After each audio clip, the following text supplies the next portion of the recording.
शं वरुणः शन्नो भवत्वर्यमा शन्न इन्द्रो बृहस्पतिः शन्नो विष्णुरुक्रमः ॐ शान्ति शान्ति शान्तिः।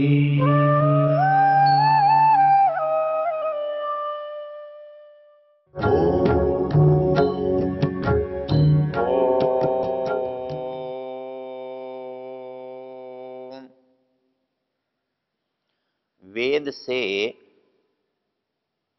हम निर्णय कैसे कर सकते हैं, इसकी हम चर्चा कर रहे थे।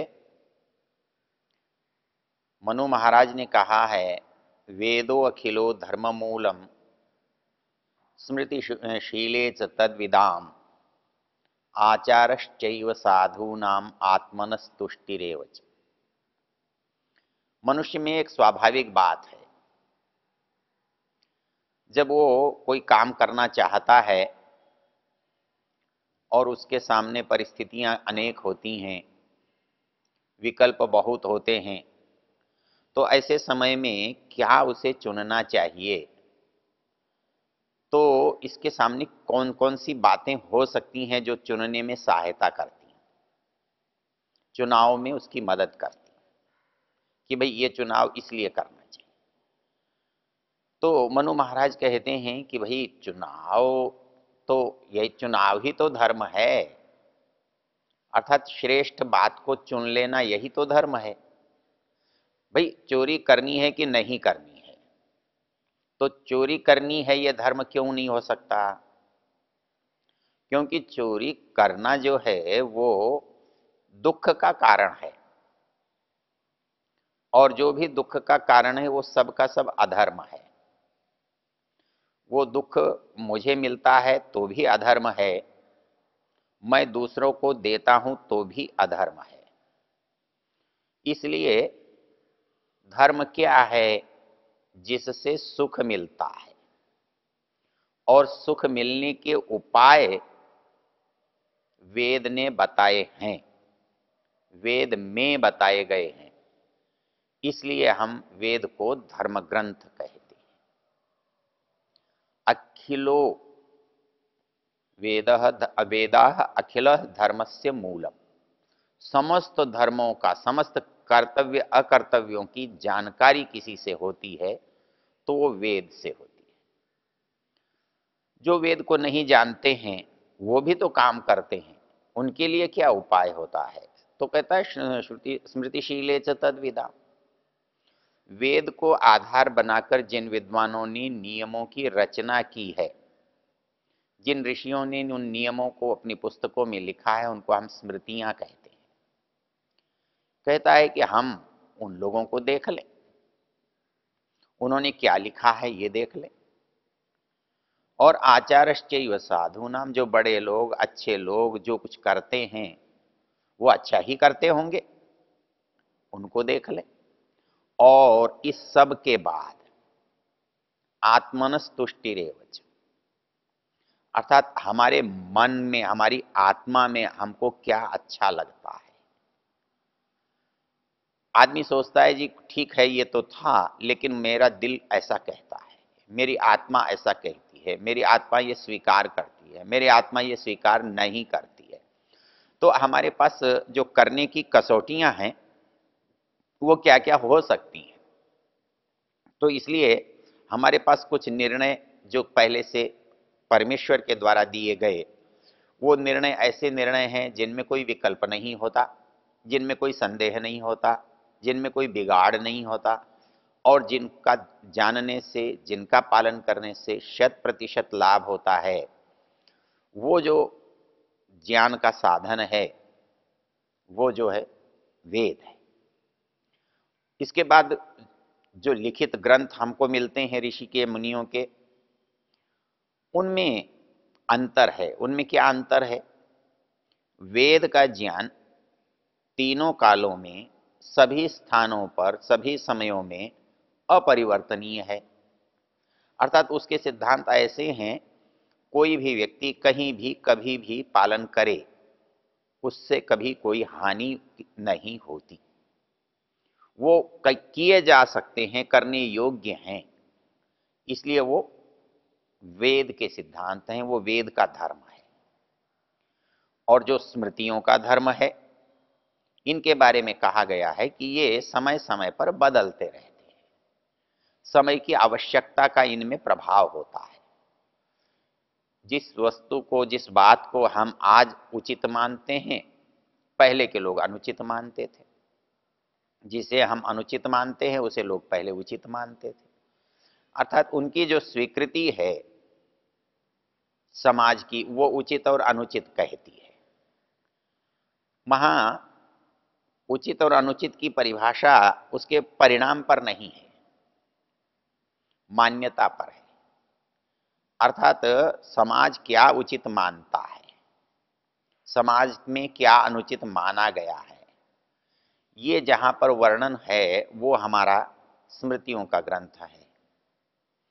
और बाकी जहां हमको कुछ संदेह हो तो सज्जन लोग क्या करते हैं, सज्जनों को करते हुए देखकर वो भी हमारे लिए प्रमाण होते हैं। पीछे हम चर्चा कर चुके हैं, जहां आचार्य अपने शिष्य को एक बात कहता है कि जब तुझे कोई रास्ता न मिले जानने का, चुनाव करने का, तब समाज में उन लोगों को देखना जो क्रूर ना हो, कर्कश ना हो, स्वार्थी ना हो, उदार हो, सत्य के आग्रही हों, वह जैसा करते हों वैसा तू भी कर लेना। और वो भी जब हमारे सामने न हो तो फिर हमारा मन, हमारी आत्मा, हमारी बुद्धि क्या स्वीकार करती है उसको देख लेना।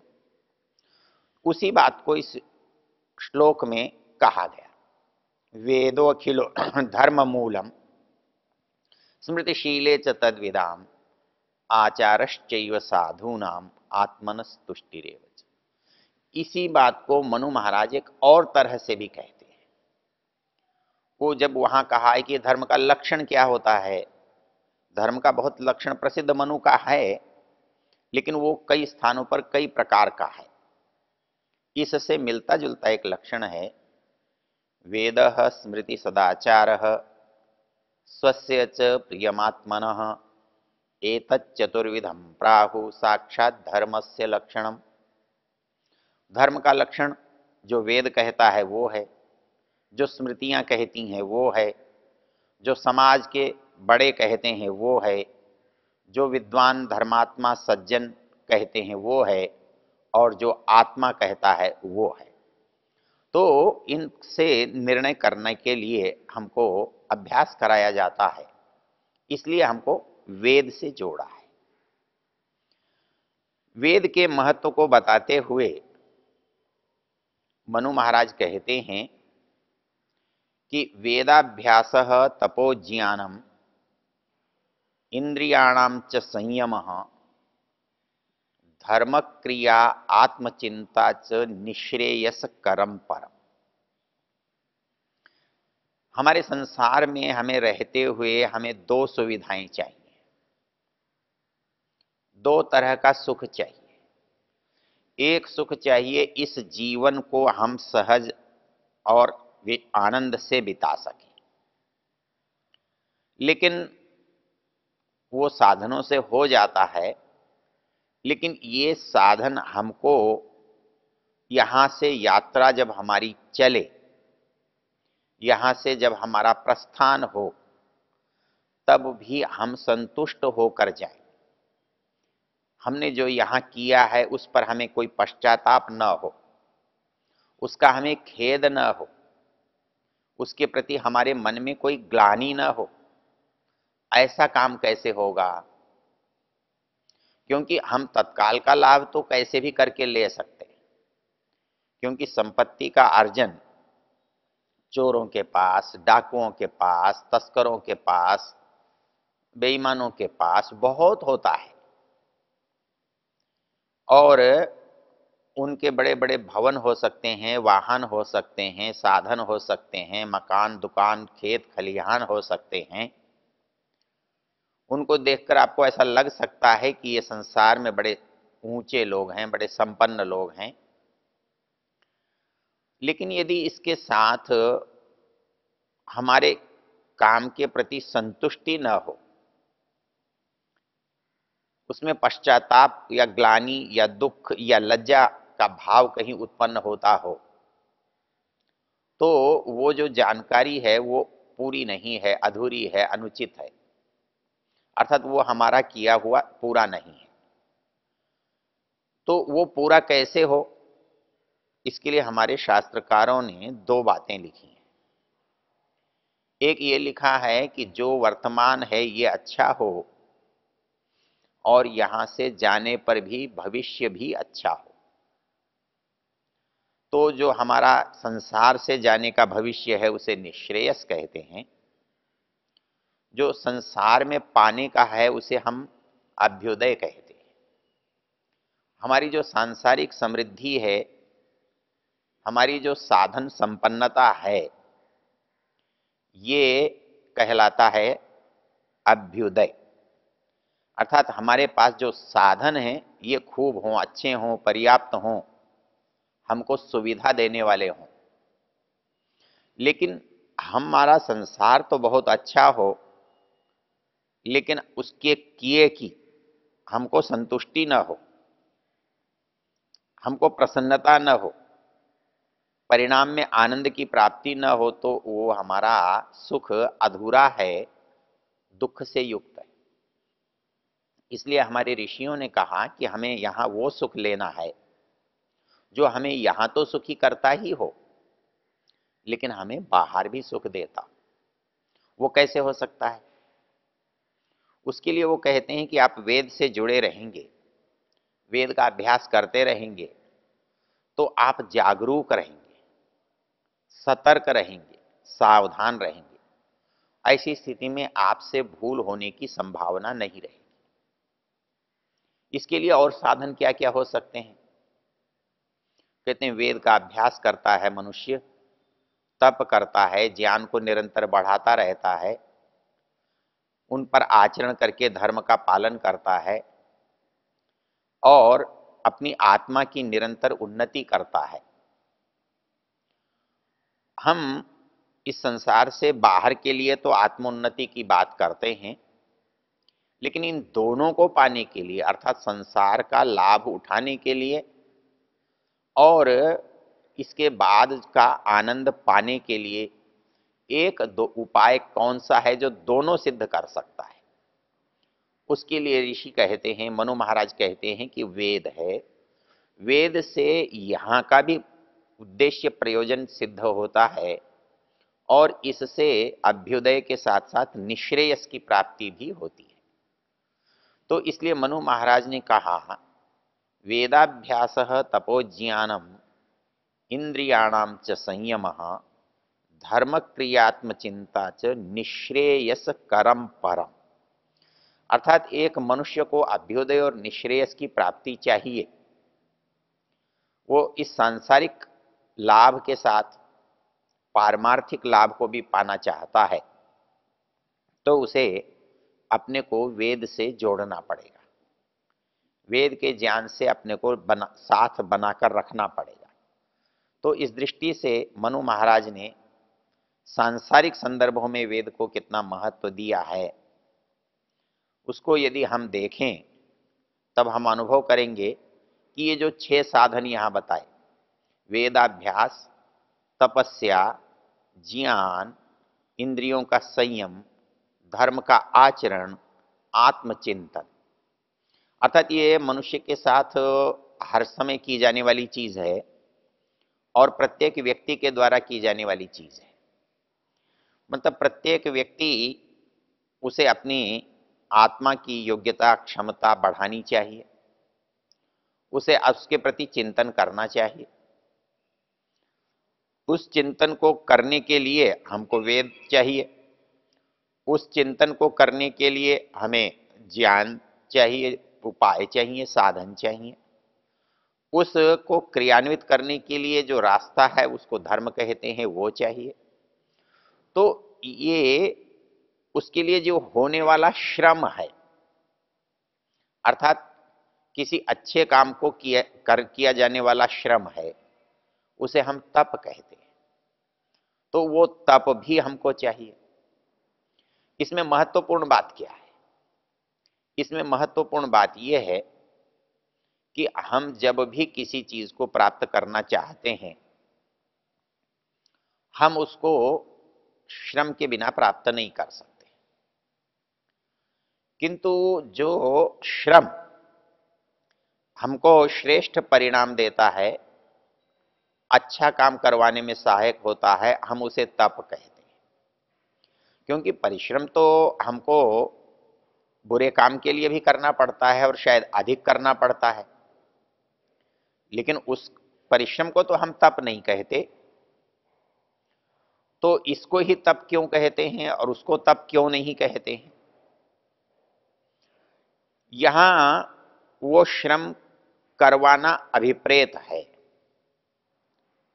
हम चाहते हैं कि ये श्रम हम करें, हम करवाएं, और वहां जो श्रम हो रहा है वो लोभ से, मोह से, राग से, द्वेष से अनिवार्य रूप से हो रहा है। इसलिए वहां करने की आवश्यकता नहीं पड़ती, बलात् होता है। बलात् करने के कारण से उसको तप कहने की आवश्यकता नहीं है। लेकिन यहां भिन्नता है। यहां क्या भिन्नता है? यहां भिन्नता यह है कि अभी परिणाम हमको मालूम नहीं है, उसका हमारे पास प्रलोभन नहीं है। यहां हमारे पास केवल कर्तव्य है, उत्कर्ष का मानदंड है। तो उसके लिए हमें जो लोभ की, स्वार्थ की, राग की बलवती प्रेरणा थी, वो यहां नहीं है। उस बलवती प्रेरणा को बनाने के लिए यहां इन शब्दों का प्रयोग किया जाता है, इनसे उत्साहित किया जाता है, ताकि हम उस ऊंचाई को प्राप्त करने के लिए तत्पर हों, तैयार हों। तो इसलिए यहां पर कहा गया है कि वो तपस्या हमको करनी होगी, वो वेद का अभ्यास हमें करना होगा, वो धर्म का आचरण करना होगा, हमें वो चिंतन करना होगा, हमारे को ज्ञान को बढ़ाना होगा। और ऐसा करने से अभ्युदय की तो प्राप्ति होगी ही होगी, किंतु अभ्युदय के साथ साथ हमको निश्रेयस की प्राप्ति भी होगी। हम उसका जो परिणाम है वो कल्याण के रूप में, आनंद के रूप में, श्रेष्ठता के रूप में प्राप्त होगा। इसीलिए दर्शनकार ने भी इस बात को कहा है, यतो अभ्युदय निश्रेयस सिद्धि सधर्म। अर्थात जिस काम को करने से अभ्युदय की और निश्रेयस की प्राप्ति होती है, उसे धर्म कहा है। और इस धर्म को सिद्ध करने का सर्वोत्कृष्ट साधन वेद है।